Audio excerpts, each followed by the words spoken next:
Boys, UFC St. Louis just wrapped up a crazy fight night card that I was extremely satisfied with. Yes, there was a few duds on the card, but most of the fights were very entertaining. Lots of crazy knockouts, lots of good fights of the night. But with that being said, we have every single winner and the loser of the main event on screen. We're going to go through every single person, match them up to everyone who I think their next opponent's going to be. First off, we're going to go into the prelims. We're going to run through the prelims really quickly. Chase Hooper looked amazing in his fight against Borshev. Finally coming into his own in this division, being that super lanky and skinny fighter, and now building up into this lightweight division where he looks a whole lot better. He dropped Borshev really fast early in round number 1 with an overhand right. Pretty much dominated him ever since then, round 1, 2, and 3. He had some amazing transitions on the ground. He had some good ground and pound. Could have a little bit more power in those shots, but regardless, the transitions were amazing. Ground and pound, great. I want to see him bump up in competition. Nothing too dramatically. I also kind of want to get him a big name in his resume. That person who I think Chase Hooper should fight next. This is mainly for the name value.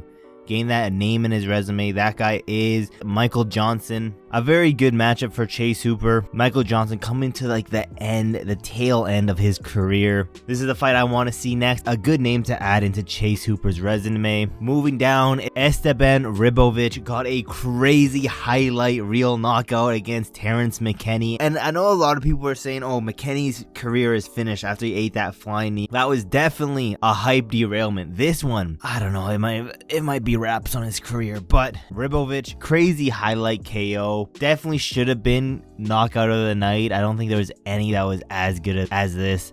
That being said, let's match him up a little bit higher in the rankings against Mike Davis. A fresh matchup. Both these guys relatively same schedule. Let's run this one next. Put this on maybe an early prelim of a pay-per-view. Maybe even a Conor McGregor fight so we can get more eyeballs on Ribovics. But moving on, Tabatha Ricci got the decision win over Trisha Pennington. There's not much to say, women's MMA fight. It is what it is. Let's match her up. A fresh opponent, Amanda Ribas. Same schedule. Good stylistic matchup for both of these fighters. Schedule-wise, works out perfectly. Let's keep going. Trey Waters got the decision win as well over Billy Goff. Definitely gassed out towards the end of the fight, but regardless, he got the win. Let's match him up again a little bit higher in competition. Nothing too much because he didn't look that amazing against Bill Goff. So matching him up, I think he's only a few more spots higher up in the rankings. So that's going to be Trevin Giles. Not much to say here. Good matchup for both these guys. Schedule wise, again, gonna work out perfectly. Moving down, we're trying to get past these prelims quick so we can get into the main card. But Charles Johnson again got that decision win over Jake Hadley. Let's match him up against Rafael Filho. Good matchup, schedule wise, all that great. Moving on, the last one, Veronica Hardy got that decision win over JJ Aldridge. Let's move her up slightly into the rankings. Nothing too high. We don't want to go too high up in the rankings. Maybe if she gets this win, she can look into a close top 10, top 12 opponent. Until then, her opponent I think she should take on next is going to be Luina Carolina. And yeah, that's everything on the prelims. Let's get into this main card. First off, we're starting with the main event. Derrick Lewis, almost 40 years old, getting that third round KO. He looked amazing in this fight, I'm not gonna lie. His takedown defense, yes, he was having some troubles getting up here and there, but he was going for his own takedowns. He got that inside foot sweep. He was just looking really good. But again, he's at definitely the last few fights of his career, which is unfortunate because he's definitely a fan favorite. I don't really want to see him fight that many wrestle focused fighters, so let's get him in here with someone he hasn't fought yet, someone I've been wanting him to fight for a little bit now. Biggie boy Jairzinho Rozenstruik. Fresh matchup for both of these guys. Timing wise, I mean, Rozenstruik is probably ready to go before Derrick, but regardless, put these guys on as maybe an opener to a pay-per-view. I wouldn't be upset with that. A nice fun matchup for the fans. Again, I don't really want to put Derrick Lewis with a bunch of these super dominant wrestle focused fighters anymore. It's towards the end of his career. Let's get some fun stylistic matchups for him. And then the loser of that main event, Rodrigo TKO early in round 3. Let's put him up against another Brazilian, someone close to him in the rankings, Marcos de Lima. Fresh matchup for both of these guys. Schedule wise, I don't see why this should be that much of an issue. Moving into the co-main event, Joaquin Numansa Buckley had that Conor McGregor call out. that man ain't never fighting Conor McGregor. We all know that. A waste of time calling out his opponent. Usually, I love to say, yeah, you called out your opponent, let's give him that guy. It's great promo. It helps the matchmakers out a ton, but, you know, that is just a unrealistic matchup. That's like Islam calling for Brock Lesnar all the time. That shit ain't happening. Joaquin Buckley, ranked number 11, he took on an unranked fighter and completely outclassed him. It's time to give him a bump up in competition, a bump up in the rankings. That's going to be Sean Brady. That's the only fight I see for Joaquin Buckley realistically, unless we want to give him someone below the rankings, but he already fought someone outside the rankings. Let's give him a jump up. Moving to Carlos Ulberg, taking out Menifield in 12 seconds. Again, bump up in competition time. We don't want to go super high up in competition, just a little bit. I think this guy's ranked number 9, I believe. Volkan Oezdemir, around the same schedule-wise. Carlos Ulberg could turn around in no time. Maybe let's get them on the Perth card. That would be nice. Definitely need them on some sort of pay-per-view. Maybe the main event of a prelim. I wouldn't be mad at that. And yeah, Ulberg is showing to be a threat in the light heavyweight division. Let's give him another test up in competition. Oezdemir, a known vet, a known gatekeeper, especially in the higher end rankings. Let's move over. Diego Ferreira getting a crazy underdog comeback win. Diego Ferreira has that dog in him, as we saw in round 1. Let's give him someone very similar, someone who, if he can survive round 1, maybe he can come back and win the fight. And that person, I think this would be a super fun stylistic matchup, a super fun fight for the fans. That's going to be Drew Dober. Schedule-wise, this should work out around the same. Diego Ferreira just came off a 15-minute fight, so he's going to need some time to recover. Drew Dober, I believe his last fight was against Moicano. Moicano beat him, so both these guys need a little bit time off, but a super fun matchup for these guys. Now, the only thing is, can we keep Diego Ferreira active in the UFC? That's the main issue. Let's move over to Sean Woodson. I don't know, every time I watch Sean Woodson fight, I just get very, not angry, not disappointed. It's just very frustrating. That's the word. Very frustrating watching this man fight.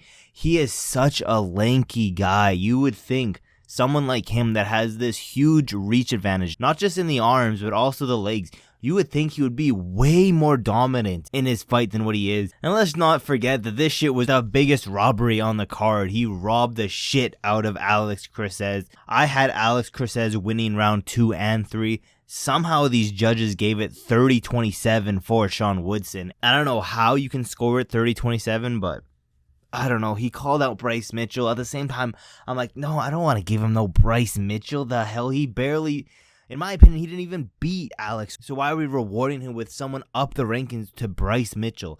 But then I thought about it more, and I'm going to give him Bryce Mitchell because I do see a pathway for Bryce Mitchell to get it done. I would say I would put my money on Bryce Mitchell to win this fight. I'm not going to lie. Especially how just not very dangerous Sean Woodson showed he was. Especially for Bryce Mitchell coming off that nasty, just devastating KO loss where he was seizing on the ground. Having a fight with Sean Woodson, someone who doesn't have the most power in the division. This is a great stylistic matchup for Bryce Mitchell, in my opinion. I would say Bryce Mitchell would be the favorite going into this fight, and that's the only reason why I'm giving Sean Woodson this fight. I'm not rewarding him with Bryce Mitchell. I'm rewarding him with a loss because I do see Bryce Mitchell getting it done. Let's move over to the opener of the card. Waldo Cortes-Acosta fraud-checked Despaigne crazily. This was such a frustrating fight to watch as well. These two fights are so frustrating to watch, especially when we came off the Chase Hooper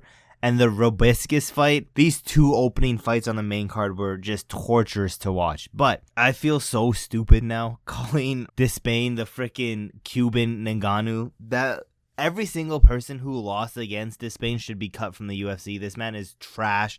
I don't know how the hell you can be in the elite level organization of the UFC in mixed martial arts and not train a stuffing takedowns, getting back to your feet off the back. No takedown defense at all.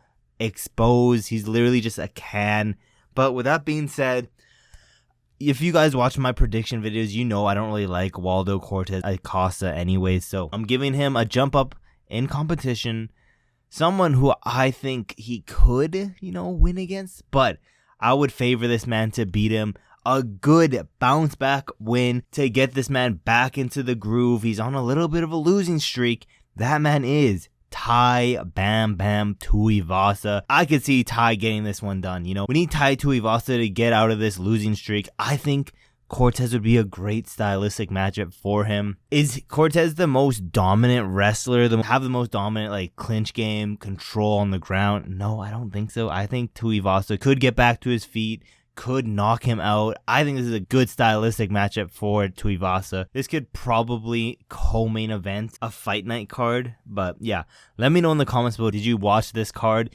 There were some frustrating fights in this fight card, but judging it as a whole fight card, I think it was really fun, really entertaining. Terrence McKinney got sent to the Shadow Realm yet again. People were violating him on Twitter, but with that being said, let me know in the comments below. Is there any other fighters you would switch out here, make it a little bit different? Let me know in the comments below. Thank you guys so much for watching to the end of the video. We're on the goal to hit 300 subscribers, so if you haven't yet, subscribe with those post notifications turned on so you never miss any of my newest videos. And yeah, there's really not that much else left to say except for I will see you guys in my next video.